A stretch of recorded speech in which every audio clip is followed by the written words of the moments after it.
Welcome to Juicing the People versus O.J. Simpson. American Crime Story. I'm your host, Adam Papagan. And I'm J.J. Stratford. Every week we juice the television drama The People versus O.J. Simpson American Crime Story and compare it against our memories as Los Angeles natives who grew up in the middle of the ultimate media circus. Images seen in tonight's episode are the real-life images taken from the Los Angeles Times and various tabloid publications. Great episode this week, as always. Best one yet.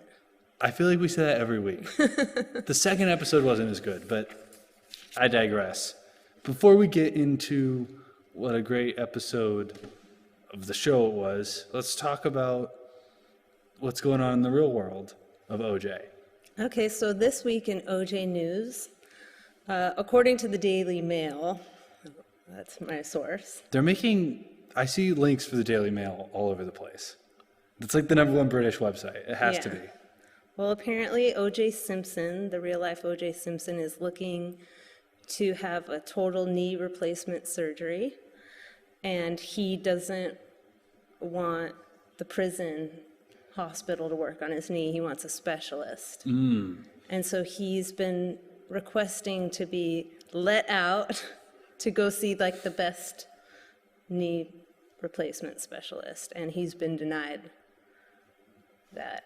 I didn't realize that was the story. You made it sound like they wouldn't let him get surgery that he needed. Now, he can't get out to go see a specialist. Yeah, of course he wants to get out, though. Yeah, why not? I would too. Well, you know what the thing is, that it says in the article that he's afraid that he's going to leave prison in a wheelchair if he doesn't have the right treatment. I don't think he's going to leave prison, so maybe he should be more concerned about that part. Yeah, well, life's a bitch, isn't it? Poor OJ. True enough. Any other OJ news? Well, we had a fan kind of tip us off to another person of interest in the trial. This is a theory I had not heard about.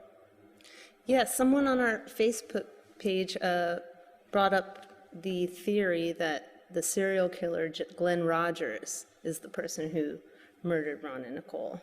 And there's a documentary about it on YouTube, right? Yes, it's called My Brother, the Serial Killer. It's by Glenn Rogers' brother. Did you watch it? I did watch it. And I thought it was I really like to entertain all OJ theories. Absolutely. I've let them all be real in my head for a second. I give them their chance. But I do not believe that Glenn Rogers killed Nicole Simpson. He was a serial killer who killed 70 women across the 70? 70 women. Wow. And he preyed on women in bars, and he really liked women that looked like his mother. If they had red hair, they were that's like victim bait right there. Victim bait. But he did say in prison that he admitted to killing Ron and Nicole. He's crazy. You can't believe a guy like that. Killed 70 women. I wouldn't believe anything he said. He killed 70 women. He also hid all their bodies, so it wouldn't make sense for him to just leave 2 bodies out on Bundy Drive. I also think that perhaps he does believe he killed Nicole Brown and Ron Goldman, because it's in the media so much at the time. He probably was killing women left and right and seeing it in the paper and seeing it on TV, and I think maybe had some delusions of grandeur. Well, compared to the Glenn Rogers versus the theory that O.J.'s son did it, only entertaining those 2 theories, which is more believable. Oh, you're asking if I were to believe one or the other? Yeah. I'd want to believe that O.J.'s son did it.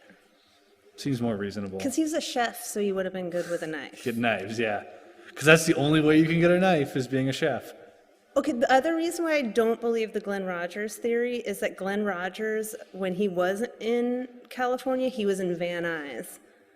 So nobody from Van Nuys hangs out with anyone from Brentwood. And the looks of him, I just don't think Nicole Brown Simpson would give him the time of day, even if he was working on the house. It's not her type. It's not someone she would. So we still think it was OJ. I'm going to go with evidence and say, yes, Okay. he did it. All right. But all theories are welcome on our Facebook page. Any comments, like, we will look into your theory and Absolutely. consider it for sure. Yeah, well, there's no lead is too small for the juicing team. Right. You're the defense on the prosecution. Means I'm on the dream team. I So know, that's where you want to be. We all you. know that. Thank you for the compliment. All right. We wanted to talk about, there was a lot of this in this week's episode, OJ merch. And so we're going to spend a little time at the top of the show now talking about all the great OJ merchandise. Oh, I should have brought it. I have an OJ shot glass. Oh, It's a shot glass with his mug shot on it. oh, mug shot glass. Yeah. Oh, that's cool. And Yeah. did you get that in the 90s? No, I got it. Somebody got it for me as a gift recently in Japan, of Oh. all places. Well, Japan is sort of like the funnel for cool stuff, right? Cool American stuff winds up in Japan. The coolest of all. Yeah. Well, in the episode, they kind of flash here and there throughout the episode, the OJ merchandise, because what they're not showing up, the show is clearly about the lawyer. Yeah. This show is going to be about the trial. itself. OJ's hardly in it at all. OJ's hardly in it, and we know Ron and Nicole are not going to be in it at all. But just to kind of counterbalance the episode, in real Los Angeles at the time, the OJ case was off the hook at this point. Everyone was talking about it. Everyone was obsessed. Everyone had their theory. And everyone wanted a little keepsake. Everybody wanted to make a little cash off of it. So we have a good, really nice collection of OJ merchandise we wanted to go through for time capsule's sake. Absolutely. And if you're listening to this podcast, check out the Facebook page. Yeah, we'll post all our collection of fine OJ merchandise. But we'll also describe to you what we're seeing right now. Yeah. So Okay, so number one. Oh, here's the one from the show. So this is from the show. This is these are two different examples of OJ shirts. One is the one with the mugshot, and one is one where he's kind of smiling, orange letters that say OJ. If you just saw this, you would think it was a little like, what is that? That's an ugly shirt. Yeah, or you might think, oh, the wardrobe department sure didn't spend a lot of time on those T-shirts. No, he was like, what is this garbage? No one would ever wear something like that. Well, Oh, let's go back I to the happen to studio for a have, can you sec. get us? Yeah. So, yeah, that's pretty good. Adam owns one. I own the actual shirt that this shirt is clearly based on. Notice the same font, O.J. Same color. In this one, he has a grin. He's kind of like turning around. This one, he has a grin, but like. It's more of like It's close, is what I'm saying. It's close. When I saw this on the TV last night, I knew immediately. Another great People versus O.J. Simpson American Crime Story Easter egg. Another Easter egg. And it was something that was on my wish list for things for them to show. It's like, please let them get into the merchandise. By the way, Don't squeeze the don't juice. squeeze the juice. But we'll get into that later. Okay, so So that was a very faithful recreation. But then we have some primary source merch here. here's one that is just a straight silk screen of the Newsweek article. Interesting. It has a picture of him at around where it says Save OJ. That's a picture of him and Sydney and Justin at the funeral. And then on the left where it says OJ's charmed life, that's like his breakdown of his life. Is that the back on That's- the other side? Or is this It's all the like same an shirt? all-over print shirt. Hey, there's... Don't squeeze the Don't juice. squeeze the juice. I like that. Okay, so there's probably the front. So that's the front. A friend of mine has this shirt. The mugshot is the most popular shirt or image. I would say that the mugshot and the Bronco are the two T-shirt worthy I images. love a shirt with the Bronco. But yeah, mugshot, because the mugshot is public domain picture. Right. So, maybe that's why It's also such a good image, but public domain, yes. Belongs to the city And the people. and the people, so disseminate. See, there's the Bronco chase. This is cool. This has kind of a Pan-African feel to it with the green and the red and the black. I know, I like it a lot. And then orange OJ juice. Well, orange, gold, and green, red, gold, and green are very 90s colors. That's true too. But that was when that like Pan-African thing was kind of a little popular. Oh, yeah, it's the 90s. Those rap groups and stuff. And you might notice that all the shirts are about OJ's innocence. There's no incriminating T-shirt. I would love to be able to find. I remember there was a news story about this when I was a kid. Somebody made an OJ, an OJ Halloween costume that was a football jersey, an OJ mask, and a knife, and that was controversial. And you could buy that in the store. It was like not like you could go to like Halloween Town and buy it, but like this like lone renegade costume maker had it. Well, I'm sure that's got to have been the #1 Halloween costume in 1995. Yeah, absolutely. Because the verdict was October 4th of 1995, so it was real hot.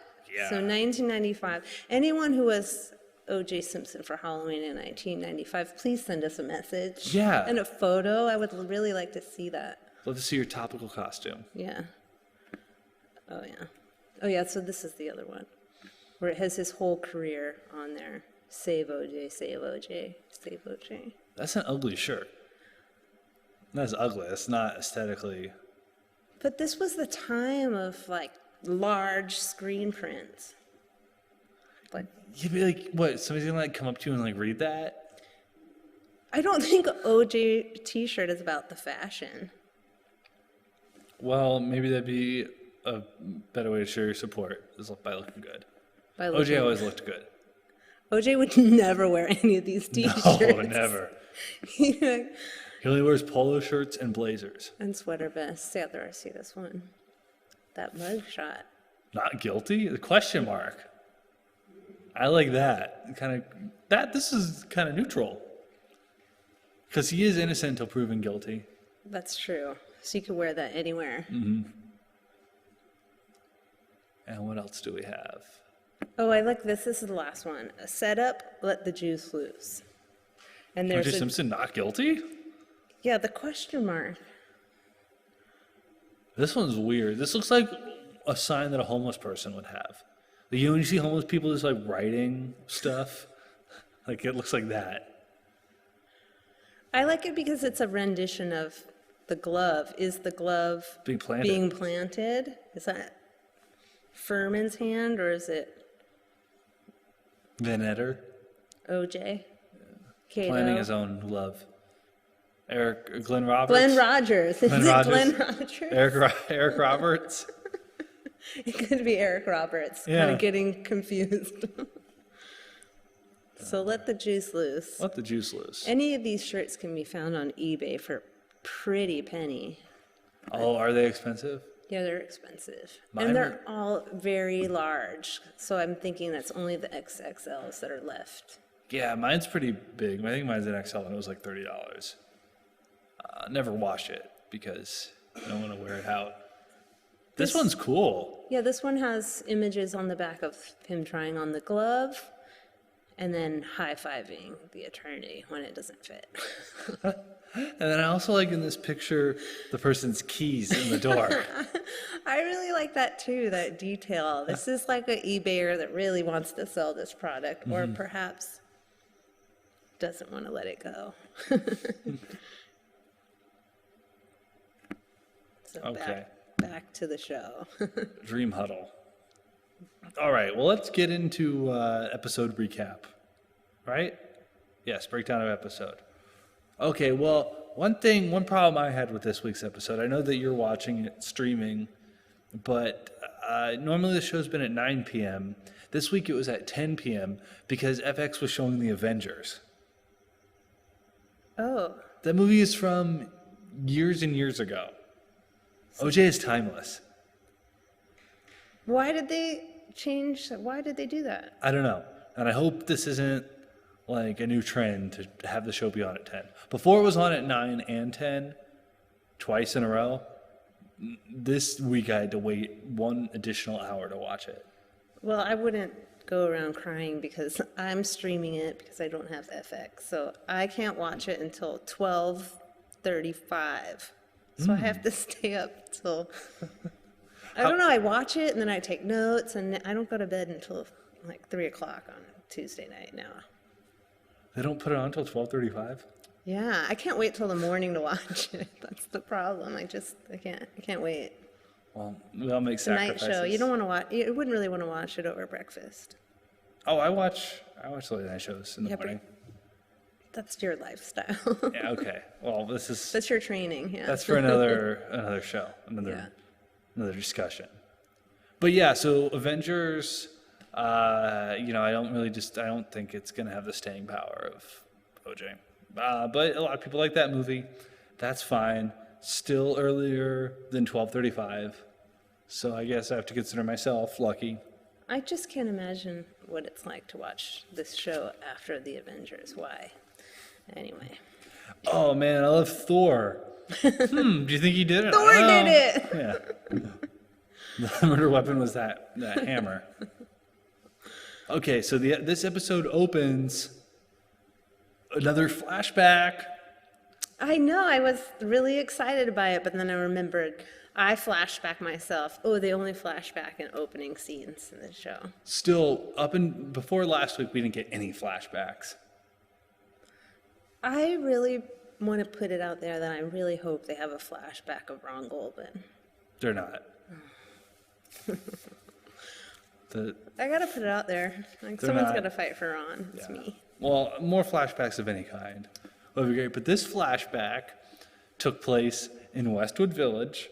A place very dear to my heart. Spent many a high school afternoon there. College too. I went to UCLA. Westwood Village, really one of the quintessential West LA places. And Johnnie Cochran gets pulled over for being black. Yeah, driving while black, which I guess is what he called it. And I guess that's a problem, too. And in the 80s, 1982, it said, was when that happened. That was weird because maybe it's based on something, but... I fact-checked that part of the show. Oh, okay. So did he get pulled over in 1982? In his book, A Lawyer's Life, he did get pulled over. In 1982? Yes. But it wasn't his two daughters in the car. It was his daughter and his son. So I don't really know why they switched that around. Yeah, that's weird. He was driving a Rolls Royce, too. It wasn't driving, I think he's driving a Mercedes. He is in a Mercedes He was in the driving a show. Rolls Royce. My son and daughter, Tiffany, were sitting in the back, and we were on Sunset Boulevard. I looked in my rear view mirror and saw a police squad car coming up fast behind me. I didn't think much about it. I was the number 3 man in the Los Angeles District Attorney's office. I was the boss. Then the bar lights on the squad car's roof began flashing, and his siren started wailing. I still didn't think he was stopping me. I knew I wasn't doing anything wrong. I figured he needed to pass. Then I heard, "Pull over." He ordered through his loudspeaker. I pulled over and stopped. Within seconds, 3 other police squad squealed to a halt. Officers leaped out of their cars, guns drawn, crouching behind open doors. The voice ordered me, "Get out of your car and put your hands on top of your head." And my kids were in the back seat, terrified. So He might have switched lanes without signaling, though. He didn't cover that part. that's no crime. People do it all the time. And if he was on Sunset, then that isn't accurate to where he was in the show. Right, they said Westwood in the show. That's all right. But, I'm sorry that happened to Johnnie Cochran. We don't support racial profiling, obviously, especially in the 80s, a big problem with the LAPD. However, that scene did lead us to our name drop of the week, which was Hamburger Hamlet. So, how does anybody, I guess these are literally just Easter eggs for people from LA, but Yeah. people outside of LA would not know Hamburger Hamlet. How would you describe that place? Hamburger Hamlet was an upscale hamburger place with locations in Beverly Hills, Westwood, Westwood, Brentwood, the and there's- Valley, and Hollywood. and Hollywood. Where's the Hollywood one? It was on Vine. Oh, wow. I think it's a Retouchers. It was next door to Ray the Retoucher. Where, What is that? it's where everybody took their headshots to get reproduced and airbrushed. Oh. And pop Very into... Hollywood. Very, very Hollywood. Very Hollywood. Pop into Hamburger Hamlet for lunch after. It closed, though. They're all gone. They're all gone. Do you know why it closed? I don't know why. I heard it was because the Brentwood location was the last one, and a waitress was forging tips on the receipts. She was writing like $100, and because of the bad publicity, they had to close. Oh, wow. It seems a little crazy to close over something like one bad apple ruining the bunch. I love Hamburger Hamlet, though, because I saw Dolly Parton there, and she sat in the booth next to me. How big were her breasts? I don't want to talk about that. They're, dolly-sized. But was it like... But she was, the fact, it wasn't about her boobs, it was about how she was nice to us. No, she's cool, but like... You always hear about she has big boobs. She has big boobs, In yeah. person, were they like crazy? She just looked like everything you would imagine Dolly Parton to look like an angel with huge boobs. That's cool. Yeah. She's a cool lady. She's really cool. Hope to visit her theme park. It was my friend's birthday, and so we sang happy birthday, and she leaned over the thing and sang happy birthday with us at Hamburger Hamlet, the one on Doheny. Only in Hollywood. Mm-hmm. Or in this case, Beverly Hills. Yeah. And she was with a lot of lesbians. Really? That's when I was like, oh, Dolly Parton is really cool. She was with a full squad. It's nice. Yeah. Coat of many colors is rainbow. I guess. Yeah. All right, well, back to OJ. So the Dream Team fighting a lot. Show's all about the Dream Team. This show is well. Maximize the Travolta. This show's all about the Dream Team because they can't help it. It has to be. The other black lawyer was in this episode more. He didn't have like any lines. Oh yeah, Carl Douglas. Yeah, who's that? Look in the OJ A to Z. So we got a new aid for the show. This is called OJ A to Z. This is a very comprehensive reference guy, but so that guy's name is Carl Douglas. It lists everything anything OJ A to Z. Douglas, Carl. One of OJ's lawyers, Douglas, got into trouble after misinforming the judge about a taped interview with housemaid Rosa Lopez. Douglas said there was none, and he was embarrassed when the defense had to admit in the courtroom that there was indeed a tape, and it was in their possession. So this happened later in the episode, the thing about discovery, Yeah. which I didn't really understand. We'll get into it. But get some lines. You know who's one of the best actors on the show? Who? Is the Darden guy. Yes. That guy's good. I keep thinking he's Christopher Darden. Yeah. It's a big ensemble cast like this, especially because it's something that happened not that long ago. Some of them, it's like, oh, that's John Travolta, that's David Schwimmer. David Schwimmer's doing a good job. But some of the people, you're like, oh, that's that person. Mm-hmm. Sarah Paulson, like, I just see her as that, not as Marsha Clark. But, like, Darden is good. Johnnie Cochran is good. Yeah, he's really good. Um, John Travolta's really good. He's good, but I still see Travolta.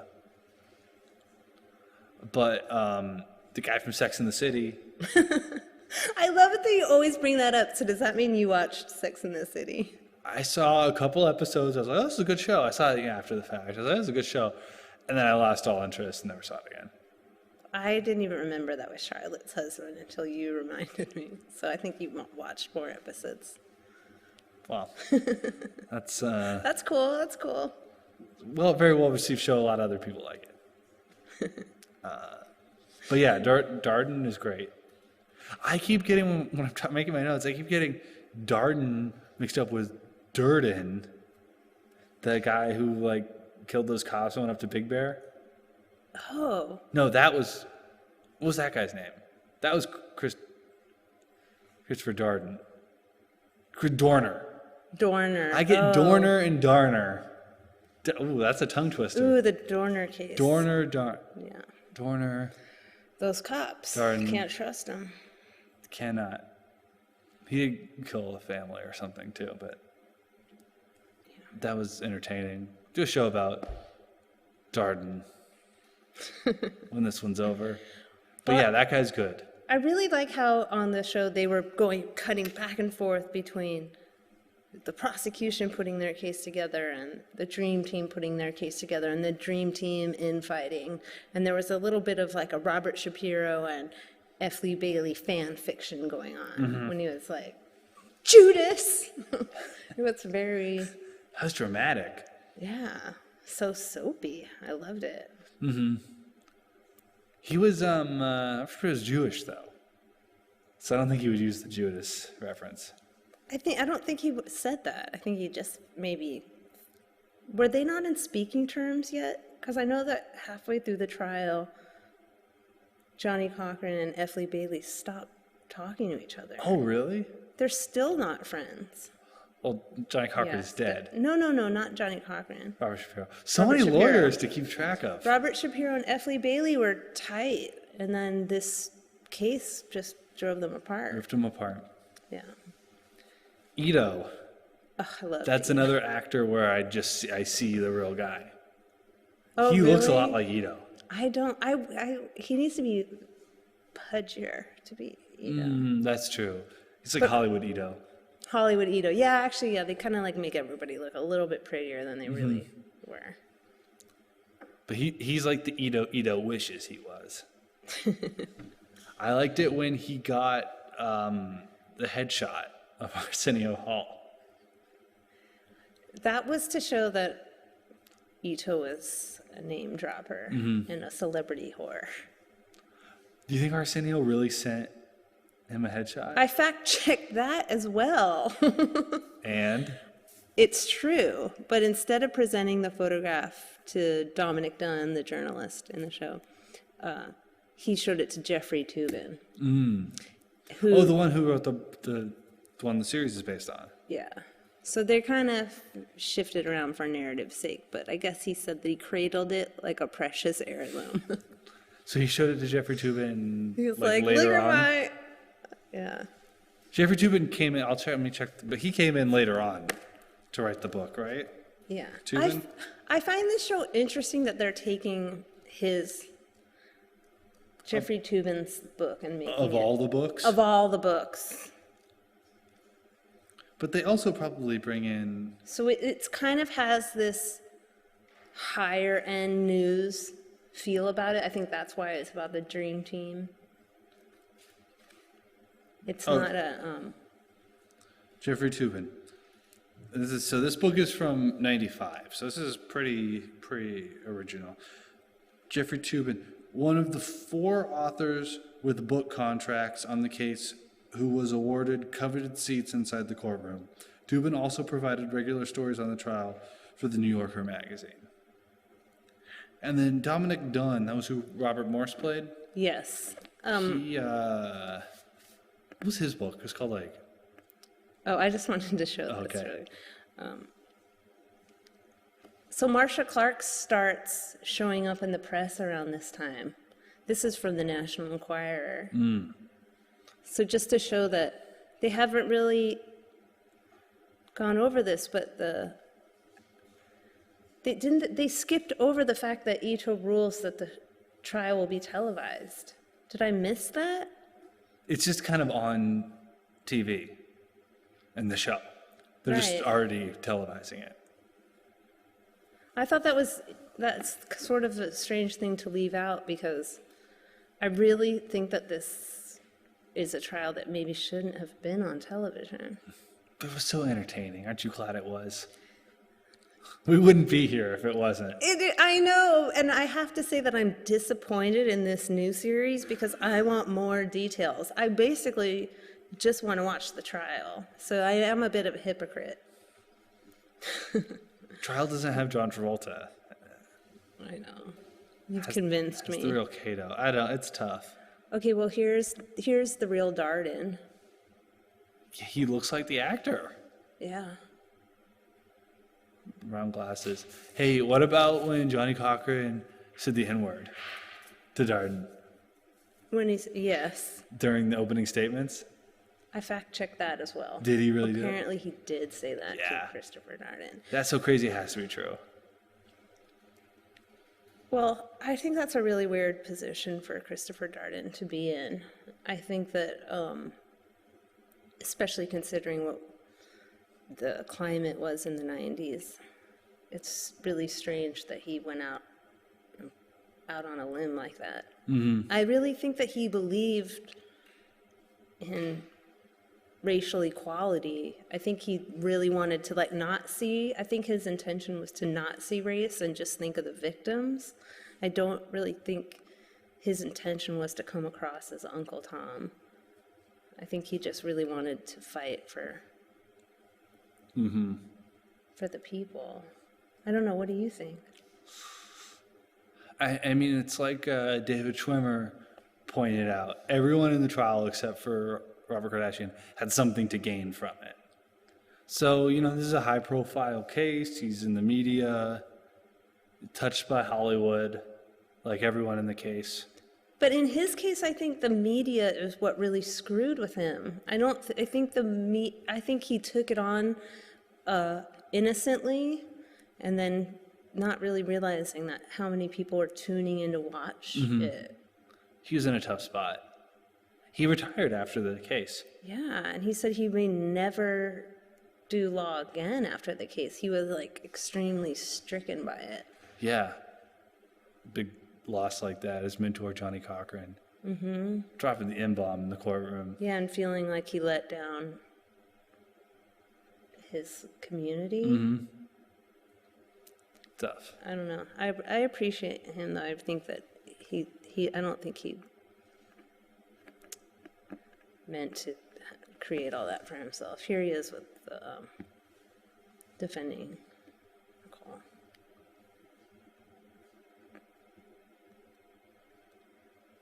And there's Furman. So they did put him on the trial because he is black. Yeah, for sure. There's no question. I think that's a really sort of, I don't know. Yeah, they definitely. Poor Darden. I think Marcia Clark believed in him, but they definitely were using him, so. Mm-hmm.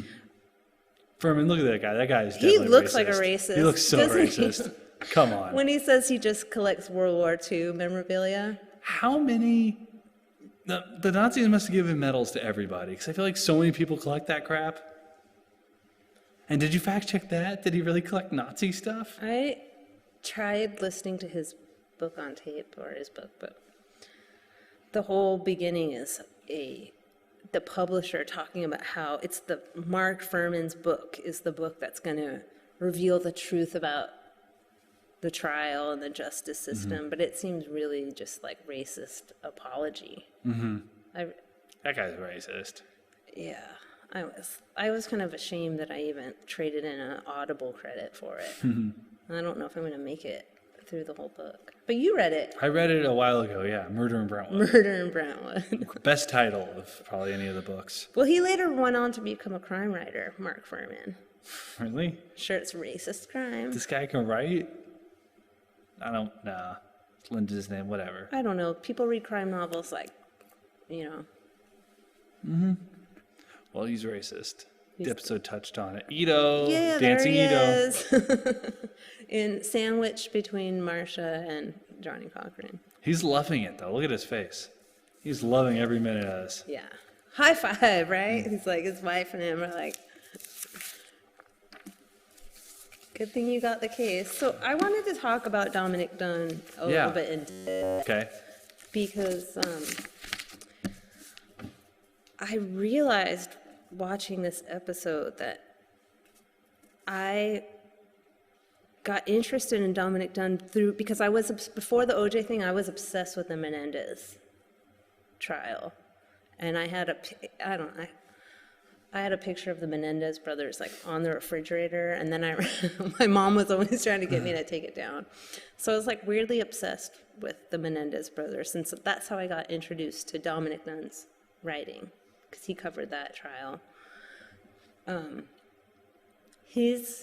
I didn't expect that he would show up in this show, but when he did, I thought, oh, of course, yes, this is.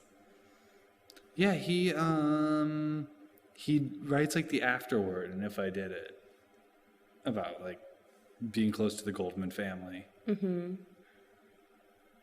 But he was also convinced OJ did it, so he wasn't impartial, as if he was going to be a journalist. Well, there's a reason why Dominic Dunne couldn't be impartial to this. His daughter was murdered in 1983 by a ex-boyfriend, a recent breakup, and the boyfriend strangled her to death. And he got away. He got like a couple years in probation. 6-year sentence, served 2, basically a slap on the wrist. And if you think about it, to strangle someone, you have to take some time. Take some time. He was strangling her for 3 minutes. But he claims, Sweeney, who murdered her, his daughter, he believes that, he says that he blacked out. He just remembers arguing with her and then lunging for her and then coming to and realizing that she was dead. So I also kind of wonder that about O.J. Simpson. And If I Did It, he said that's what happened. He doesn't like remember. He just went into a rage. I could believe that to a point because it's such a strong emotion. I can't even imagine how strong it would be to. He had the adrenaline going and like, jealousy and stalker mentality is like truly frightening. Mm-hmm. But so Dominic Dunne got his start writing. He wrote for TV and film. He worked in movies for a while, but he really didn't get set on his like path as a true crime journalist until after his daughter had been murdered. And this was the first article he wrote about his daughter's trial in Vanity Fair. And I actually reread it last night, and as I was reading it, I was like gasping with tears. And I already know the story like backwards and forwards. It's really, I'll link to it on our page, but yeah, this was his daughter. She had just recently been in Poltergeist. Mm. She's famous for the one-liner in Poltergeist, "What's happening?" That's right. Oh, yeah. Uh-huh. Mm-hmm. And she was in the middle of working on V, the miniseries. What's that? V was here she is rehearsing on V. V was it was a big miniseries about aliens coming to America and kind of promising they would share their ways and their technology, but really they just take over. They kind of take over the government and everything. But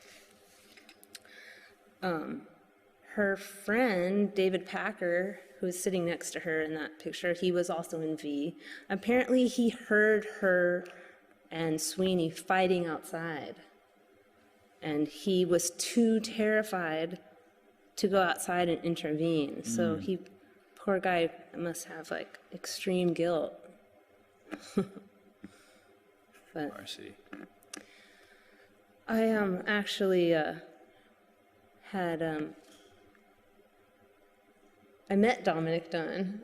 I'm gonna have a lot of weird celebrity name drop stories. Yeah, you're the name dropper of the week. I'm the name dropper on this show, but I grew up in Los Angeles, and it kind of becomes common. But I was working for a photographer as their assistant, and we were going through the proof sheets at the Sunset Tower Hotel And I looked across the restaurant there. It was like kind of mid-morning. And the only other person in the restaurant was Dominic Dunne. And I grew up reading all of his articles, and I loved his TV show. And I just couldn't help it. He got up to leave, and he walked past me, so I just said, "Excuse me. I just wanted to meet you and say, like, I really enjoy your work, and I really like everything that you've done." Shook his hand, and he asked me my name or what have you. And then he walked away, and the photographer I worked for said, "Don't ever do that again," and I got fired. Whoa. Yeah, I got fired for talking to Dominic Dunne, so I don't regret it because I really find him to be, he's passed now. He passed away in 2009, but I feel like he was a big influence on me, and he's the best true crime journalist there is. He really wrote with a lot of passion, and he sat next to the Goldmans in the trial, and he was really there for them, and they have like I think he's the journalist that really that would have obviously the most empathy, and I think he must have been a good friend to the Goldmans. Yeah. Because not many people can ever know what they were going through, but he would. Could really relate. Okay, so we're running out of time. There's one more thing from this episode. Two more things, though, we need to talk about. We got a late start, so you might let us go a little longer. The field trip to the crime scene. Yes. That's weird. Do they do that in other crimes? Well, I don't understand why the prosecution didn't think to check out... Oh, we'll get to that in a second. Why they didn't think to go check out Nicole's place. Obviously, Johnnie Cochran was thinking we should redecorate. Yeah, he blacked up OJ's house. And this is true. It really did happen. Because when they went to look at it, OJ just had pictures of like all these like white golf guys. The kind of people that even anyone would think, ew, you actually hang out with these people? You have their picture in frames? Like what has... Who are you, OJ? He's whack. Yeah. But Johnnie Cochran went in and put the Black Last Supper painting and, the African masks and stuff. Now, was the Heisman Trophy already there? I think that's crazy that they were allowed to see that. And then, meanwhile, Nicole's apartment is completely empty and her personality is wiped away from it. Yeah, that was pretty crazy. And then Bill, is that his name? The other attorney? Yes. He had a heart attack? Yes. I didn't even know about that. This is also true. Here we go. This is from In Pursuit of Justice, the Los Angeles Times. Prosecutors had just begun their opening statements when their trial plans suffered a blow. William Hodgman, the lead prosecutor with Marsha Clark, went to the hospital with chest pains. Hodgman fell ill after an intense argument in court over the withholding of evidence by the defense. In the end, his attack was called acute stress, not a coronary. His health kept him from the courtroom for most of the trial. He did, however, help craft strategy from the district attorney's office on the 18th floor and often sent email instructions to Clark and Christopher Darden through the laptop computer at the prosecution's table. So he wasn't able to be in court. He wasn't able to actually be there. That sounds, I didn't even know that. Yeah. I didn't know that it happened with the defense, withholding evidence or Yeah. the discovery thing. That was interesting. All right, well, they're giving us the credits, so we gotta wrap up with Ron and Nicole. We always got to end with Ron and Nicole and remember that we're making a show about these poor victims. Yes, and with then a joke about these poor victims. Yes. Reading a joke from the OJ joke book. Okay. Go ahead, ask me. 127. This one's just a statement joke. O.J. Simpson public service announcement number 239. Remember, motorists, if you have an empty gun to your head and you're being pursued by 8 or 9 police cars on the freeway, always pull over to the side of the road immediately and then try to get away on foot. Read another one. Okay, that one kind of sucked. We got to end on I want a good laugh. All right. Okay. one's a little mean. Aren't they all a bit mean? Friends, that one was really bad. Friends said that OJ and Nicole were inseparable. Sometimes it took 2 or 3 calls to 911 to separate them. Hilarious. Hilarious. On that note. Great show, another great week. Thank you to Farm Box for the oranges. And until next time, this is Adam Papagan for JJ Stratford saying, don't squeeze the juice.